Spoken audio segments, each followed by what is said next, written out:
Vous êtes-vous déjà demandé quelles entreprises sont les plus gros pièges à fric? Aujourd'hui, nous allons parler des pires entreprises à posséder, et je ne parle pas seulement de celles qui ont du mal à joindre les deux bouts. Je parle des entreprises qui sont vouées à l'échec, celles qui vous laisseront frustrés, fauchés, et qui vous feront vous demander pourquoi vous vous êtes donné la peine de vous lancer. Certains chefs d'entreprise peuvent avoir une vision romantique de l'entrepreneuriat, pensant que le succès est au coin de la rue, mais la dure réalité est que certains secteurs sont plus risqués que d'autres. Il est essentiel d'effectuer des recherches approfondies avant de créer une entreprise. Mais il est tout aussi important de savoir quels sont les marchés à éviter. Décortiquons les commentaires en segments clés. Tout d'abord, nous avons les marchés à forte concurrence où il est presque impossible de se démarquer. Ensuite, il y a les entreprises à faible demande où vous essayez de vendre quelque chose dont les gens ne veulent tout simplement pas. Ensuite, il y a les entreprises qui exigent des investissements importants sans garantie de rendement, où l'on jette de l'argent dans un trou noir. Enfin, il y a les secteurs où les barrières à l'entrée sont élevées et où il faut un miracle pour mettre un pied dans la porte. Lorsqu'il s'agit de marchés à forte concurrence, il faut être extrêmement innovant et agressif pour se démarquer. Le problème, c'est que la plupart des gens n'ont pas ce qu'il faut pour être un pionnier dans leur secteur. Ils finissent en fait par se perdre dans le bruit et leur entreprise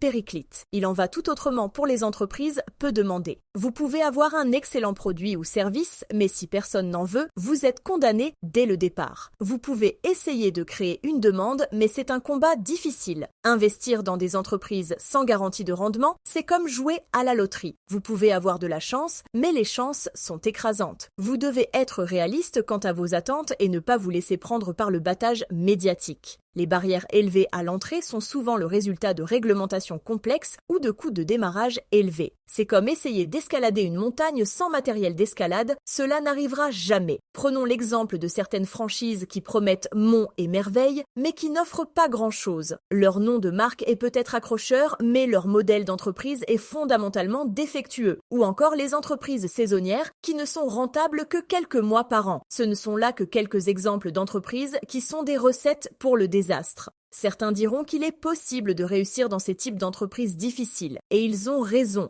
Il y a toujours des exceptions à la règle, mais l'essentiel est d'avoir une stratégie solide et de l'exécuter sans faille. Si vous ne le faites pas, vous finirez comme la majorité, c'est-à-dire en luttant pour rester à flot. Que faut-il retenir de tout cela? Les pires entreprises à posséder sont celles qui sont vouées à l'échec, celles qui sont très risquées et peu rémunératrices. En tant qu'entrepreneur en herbe, vous devez être conscient de ces pièges et les éviter. Faites vos recherches, soyez réaliste et concentrez-vous sur la construction d'un modèle d'entreprise durable. Merci d'avoir regardé cette vidéo et si vous avez des idées sur les entreprises qui sont terribles à posséder, n'hésitez pas à les partager dans les commentaires ci-dessous. Si vous souhaitez en savoir plus sur les stratégies de réussite commerciale, jetez un coup d'œil à ma prochaine vidéo dans laquelle je partagerai de précieuses informations.